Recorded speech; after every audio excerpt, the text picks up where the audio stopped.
Методът на постригване Стефан. Знаете ли какво означава? Започваме с диагностика на косата според желанието на клиента. Как стилизирате косата си в домашни условия? По принцип я нося пусната, само бретона го минавам с шуара назад. Каква форма искате да направим? Да бъде права или овална?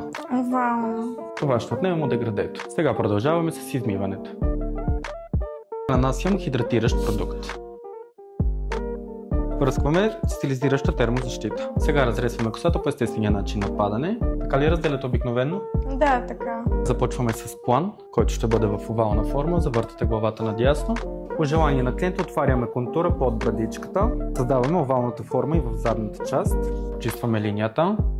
Започваме с деградето. Задължително започваме геометрията с лице към огледалото и завършваме с гръб. Последната стъпка е стайлинга.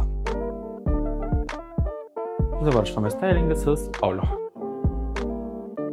Ето го и така желаният ни резултат. Постигнахме го с така отличаващия ни метод на подстригване Стефан.